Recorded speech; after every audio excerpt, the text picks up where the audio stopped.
All right, all you driving for dollars gurus and masters and real estate investors, I'm super excited to be here today and have two incredible people in front of me. This is Misty and Chris. Say hello, both of you. Hi. So I'm excited to interview and deep dive these guys' deal and their business. They're in Colorado Springs, Colorado. And I'm really excited because they got their first deal from Driving from Dollars. And we're going to talk a little bit about them, their lives, why they got into real estate investing, what they're doing, and then talk about their deal, what they did. And so you guys can duplicate the same things and have the same type of success. So let's dive into this. Can you guys tell me a little bit about yourselves? Maybe before real estate, are you full-time in real estate now? Are you part-time? Kind of tell me what's going on. Cause I know you guys are a team now. Tell me what you got going on. Okay, well, I have a concrete company. I've had a concrete company for the past 6 years. And I am thankful for everything that my concrete company has given me. But I wanted to try something a little bit different. I wanted to try something where I had the opportunity to maybe grow something a little bit bigger that I enjoyed doing a little bit more. And so I always thought that real estate was a good place to start. I started getting interested in wholesaling. The whole thing intrigued me, and I just felt like I would be able to, if I wanted to grow it bigger, I could. If I just wanted to have time freedom and spend more time with my family, well, pretty much making the same amount of money annually, that I would be able to do that as well. So that's basically what intrigued me as far as wholesaling or real estate in general, really. When did you hear about it, and when did you get started and actually start taking action? Well, I had been online and watching videos. I did go to a large program in Arizona. We were kind of like, they were explaining what wholesaling was and stuff like that. So that's where I really got started. Once I realized that, it wasn't just like, a unicorn really. I was like, man, if this thing really works, this could be a really good deal. So at that point, I pretty much just started seeking out any kind of information that I could and trying to learn as quickly as possible, and putting as much as I could into action. And it started working, and it's continuing to prove to work, and so that's what gets me excited about it. And that was in October, right, that you first moved Yeah. to Arizona? And in the summer, he's super busy with concrete. So leading into the fall and winter kind of gave him a really good window to try and launch something else while he had a little bit of downtime with concrete. Concrete's not super easy to do in Colorado in the winter, so it worked out really well. Awesome. So you started kind of learning about it in October. And then Misty, were you on board like from the get-go? Did you participate in that? Or what was your thoughts?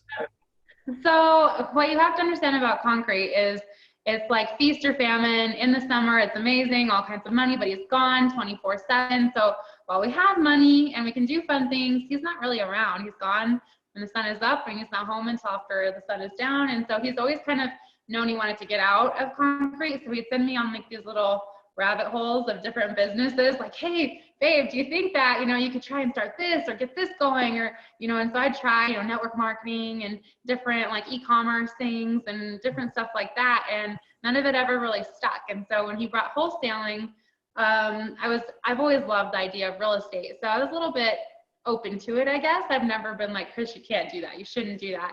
So I was pretty open, but I really wasn't helping him a lot. I have a CBD company and I also homeschool my kids. So I was like, yep, go for it, but I'm not helping. I'm not doing any of this. I don't have time. And needless to say, I'm pretty involved at this point. So right, yeah, no, off air I was asking questions about the numbers, and Misty's like, I know, and she got into the platforms and was pulling all the numbers. So you're definitely very involved, and I think it's awesome when a husband and wife get to be able to run a business together and work together to build freedom for their family. So it's really awesome. I love it. I commend you guys for working together and not killing each other. I think it's great. Some days are easier than others. No. Yeah, I think my wife would kill me if she's actually been helping me with my social media. She's fantastic. But yeah, you guys have kids and you homeschool, so you guys have so many reasons not to do this, so many reasons not to be successful. You know, most of the time people take those reasons and make them excuses not to take action. So congratulations for going for it. Michael, you said something funny. You said, or sorry, Chris. Sorry, Chris. You said something interesting. You said that when you started learning about it, you realized that the wholesaling, it's not like chasing unicorns. You said if this is really real, like if you can consistently find deals, like this is life changing. And I remember when I first started, I looked at, you know, finding deals and making 20 grand, just finding the opportunity. I thought it was too good to be true. You know, I thought it was a unicorn, and I had my business partner at the time tell me, you know, that's just too good to be true. It doesn't exist. Why would anybody give you that good of a deal? And, you know, I had a lot of negativity around me when I wanted to go for it. So I commend you for taking action and going for it. So you started in October, you did your first deal. How did you find that first discounted property?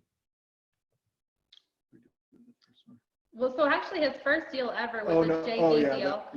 The first one was, I had met somebody at an event, and when we started talking a little bit, and he was talking about how he was trying to get his first deal, and I was talking about how, you know, I hadn't gotten any deals yet. And so he had everything set up in like Podio, and he's like, hey, you want to make some calls for me, right? So, well, I guess one of the reasons why I really really was intrigued by this business as well was that I do all my own estimates for my concrete company. So, you know, I understand like relating to people. I understand how to, you know, talking to people, negotiating with people. I kind of understand all that. Now there is a different aspect to, you know, all this psychologically, you know, when you're meeting with the seller, but I mean, it's still pretty close to what I already was doing, right? So right. I'm like, well, I don't even have to pour any concrete. All I have to do is just make the sale, right? I mean, right. I'm only doing the first half, but still making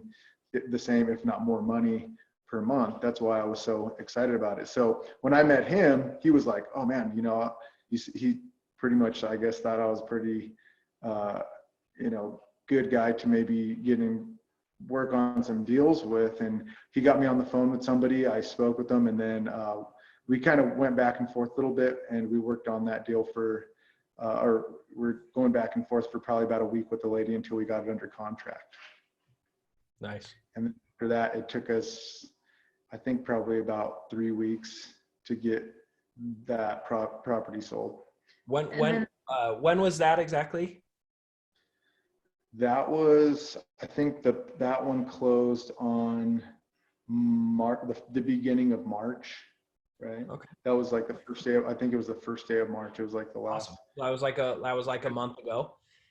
Yeah. Yeah. So it's about mid-April now. So when did you join Driving for Dollars Mastery and start learning with me? Probably about a month. So maybe a month and a half ago. Maybe a month and a half ago. So we already had that one kind of going. That one was open. We got that one, the actual assignment contract signed at the beginning of February, or maybe even at the end of January. And then probably about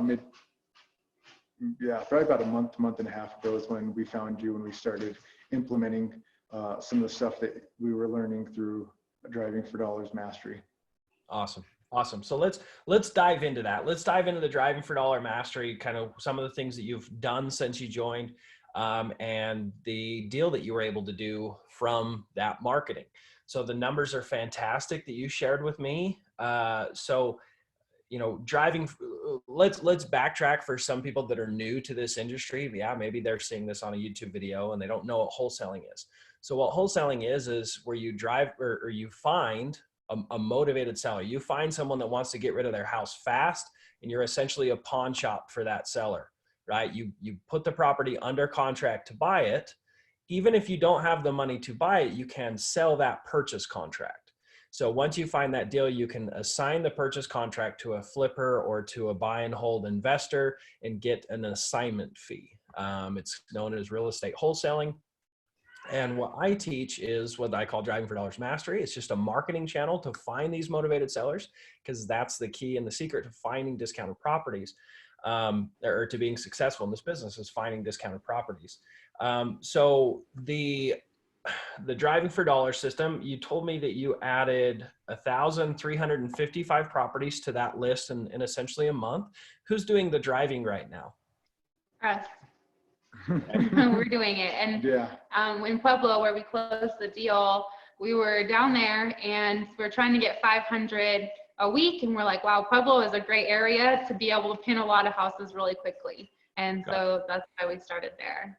Gotcha. So you just basically just started. So took you a couple weeks, 3 weeks roughly, to build this list is all. Yep. Which is fantastic. And then you started using the cold calling system. You started cold calling it. It's a pretty economical way to start.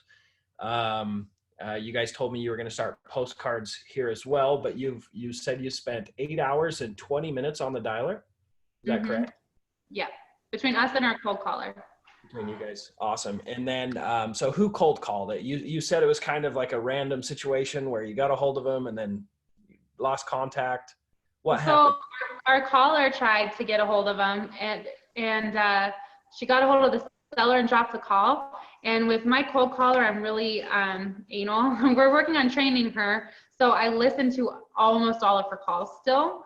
And so that I can give her guidance and advice on those calls. And so normally if they're like under a minute or so, I don't really listen to them, but like anything that's around the 2-minute mark, I'll listen to them. And for some reason, I listened to this one, even though it was like probably less than a minute long, and she had dropped the call, but she had said something about possibly a property. And so Chris called her that same, like within the next few minutes after that, and had an appointment, I think the next day, and put it under contract. Yeah, the following weekend. And then I went down there and looked at the property with her and her husband, and I gave them an offer, and they, did a little bit of negotiating, but we weren't too far off already where we needed to be. Yeah, the house was vacant and had squatters in it. It was, I mean, a huge flip. It was in bad shape. Love it. Love it. And how much did you guys make on that deal? 20,000. And that's straight profit, right? Well, yes. Yeah. And the house actually, like the seller made 25. So we almost made as much as the seller did on that house. That's awesome. That's awesome. So the person that ended up buying the purchase contract from you, they're probably going to flip it and make some money on top of that as well, correct? Yes. Exactly. They're already working on it. And we got a good buyer out of the deal because he buys a lot of properties. So love it. Love it.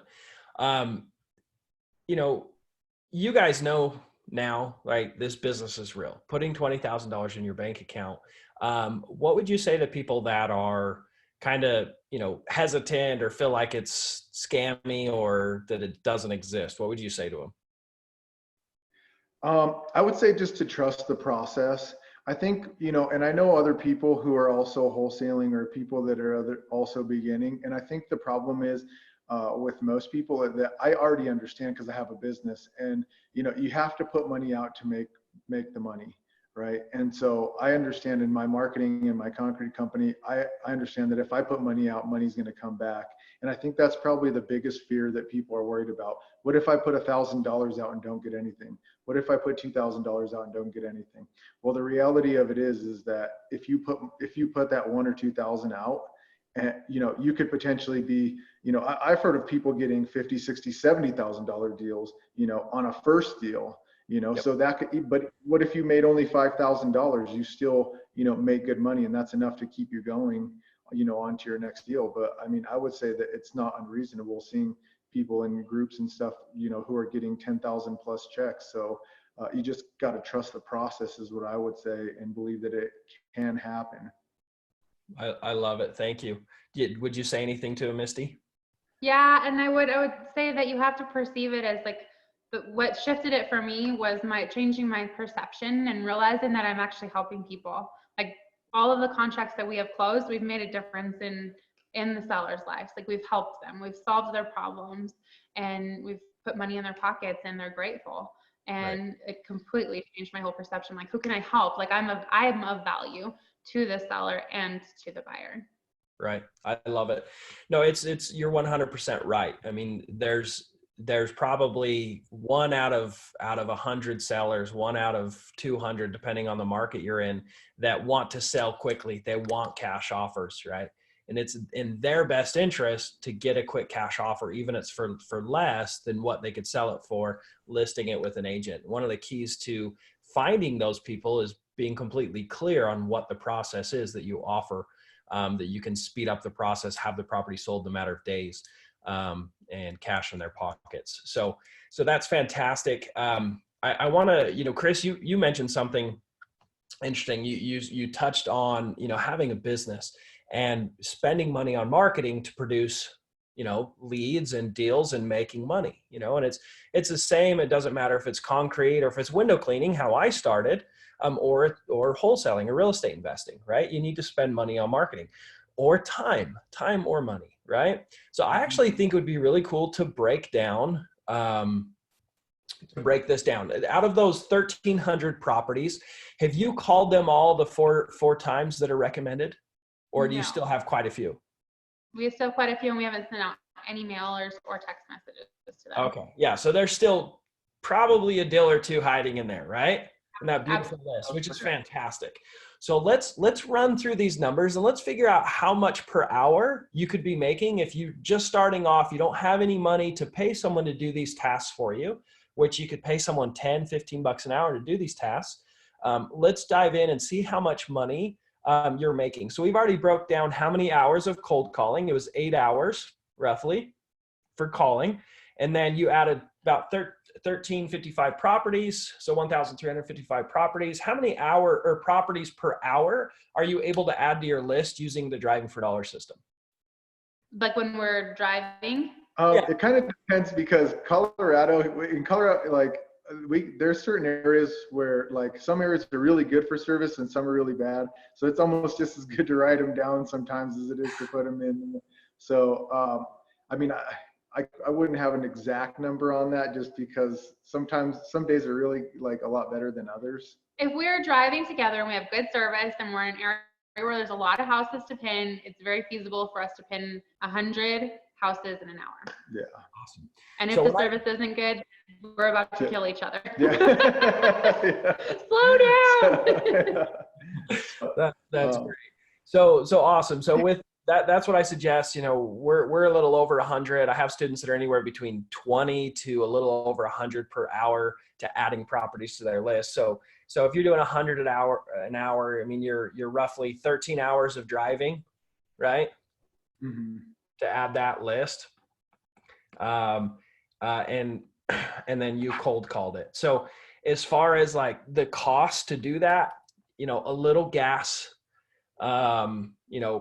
buying phone numbers, everything else, you're maybe $200 for everything, Yeah, probably. Yeah, I would say that's pretty accurate. Marketing, and then your 20, what is that? 22 hours, right? 21 hours. So, and you made $20,000. Let me get out my calculator. Guys, this is so cool. This really opens up your eyes to the potential and the kind of revenue you can make. And like you said, a $20,000 deal is great, but there are bigger ones, there are smaller ones. A $20,000 deal is actually our average size deal, right? And we put 3 properties under contract in the last 7 days. So we're going to make on average about $60,000 in the last 7 days doing driving for dollars in my market. So as you scale this, the amount of money that you can generate is absolutely mind blowing. So $20,000 divided by 21 hours, that's $952 an hour is what you guys were generating with the time that you drove and that you cold called. So if you could hire people at 20 bucks an hour, 15 bucks an hour to take over those jobs for you, and they do as good of a job, you go through the training process that I give you guys in the course to hire people to start, basically replicating yourself, right? you're going to be making over $900 every single hour that they're working. That's crazy. Yeah, we were actually just talking about that this morning Hiring we have a couple of people that were talking about hiring. Well, one for now, but a couple candidates for the position that we're looking at. Awesome.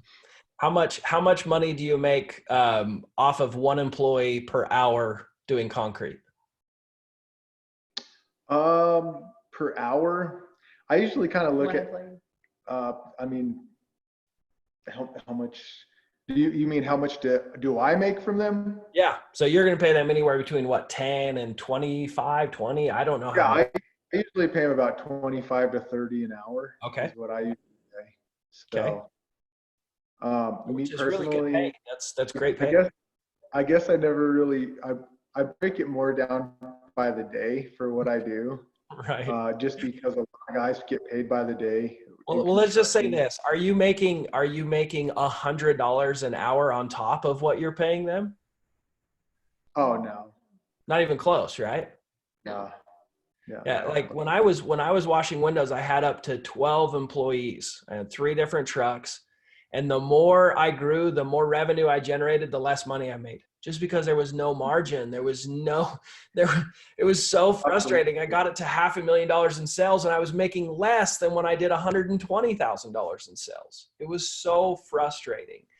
And I just, I wanted to dive those numbers and help people understand like the power there is and the freedom that's possible from doing this.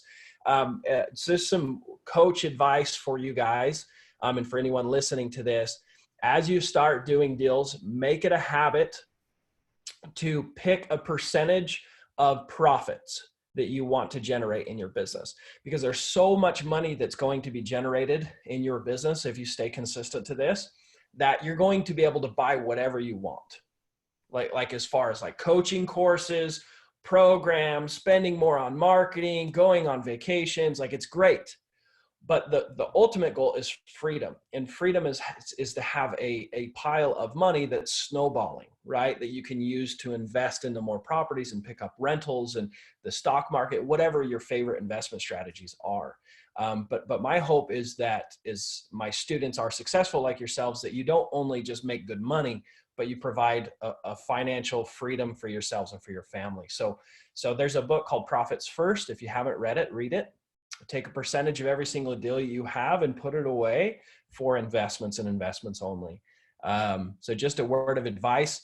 As I started in this business, I was all about just getting to that bigger number, getting to $1 million, getting to $1.5 million in sales in a year and a half, right? And I wasn't as focused on profits as I should have been. So, but guys, thank you so much for sharing all this stuff with me. What are some of the hoops before we end that you had to jump through to make this deal a possibility? What were some of the problems that you had to help the seller solve? So she didn't think that she could even sell it because it needed a new septic system. And she thought that it was going to be required that they run out to the sewer, the city sewer. And somebody else had put this property under contract and backed out at some point for more money than what we had it under contract for. So she thought she was kind of stuck with this house, and we made all the calls and got it taken care of, and she was good to go to sell and cleared it through the title company and all that. So that was probably the biggest hoop. There was a loan she had taken out on the property that hadn't been cleared properly. So we just helped her take care of that as well, and that was it. Yep. So it's funny you say, well, that was it, but those are complicated things, right? Well, it was at the time. It was like, oh my gosh, what's happening? What are we gonna do? Let's lose the deal. Well, and the title company even told us, I think you guys should cancel this contract. I don't think it's any good. He was like, this isn't going to be worth your time. It's not going to close, everything. Yeah, I think that was one of the biggest things, is that right now, so because we're so new, it's like everything's so uncertain as to what we're doing right and what we're doing wrong. Like there was a couple times when he started saying that where I'm like, do we tie this up? Like, should we have not tied this up, or what, are we doing something wrong? I started really questioning what we were doing.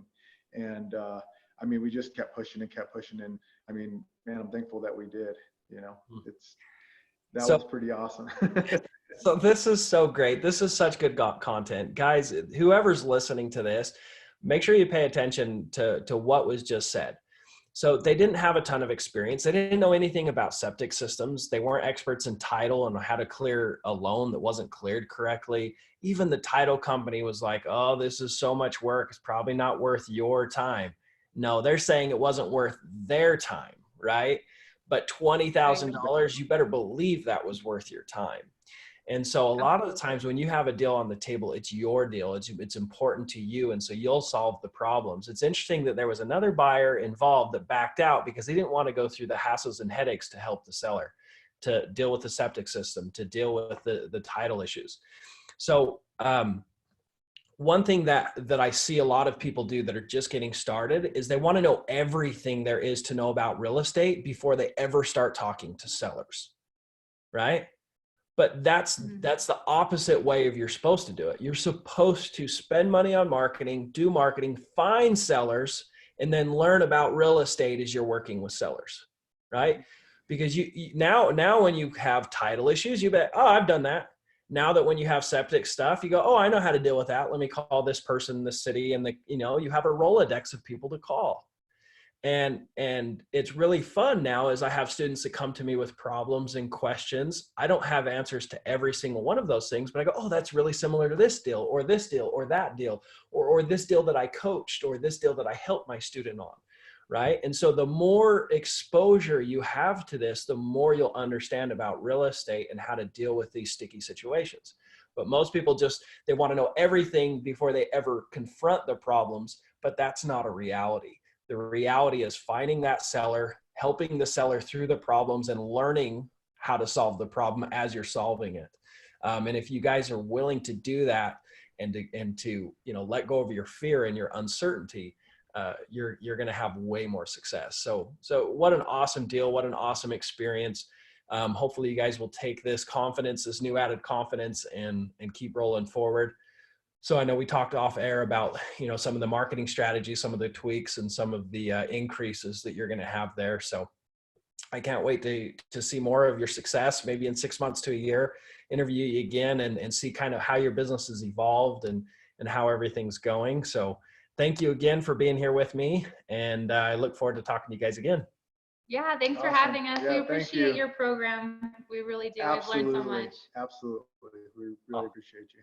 Well, good. Thank you. I'm glad you guys appreciate it. I worked really hard to help you guys, and it's my way of giving back, right? And hopefully when you guys find financial success and financial freedom, that you find a way to give back, and whatever that is, right? Like the reason I'm doing this is because, I can give away money and I can be charitable, and I do that, right? I give away 10% of what I make, but, to me, the biggest difference I can make is teaching people about how to be financially free. Because if I can give that to other people, they can take their skill sets, their personality types, the beautiful people that they are, and give back in a different way that I wouldn't necessarily do.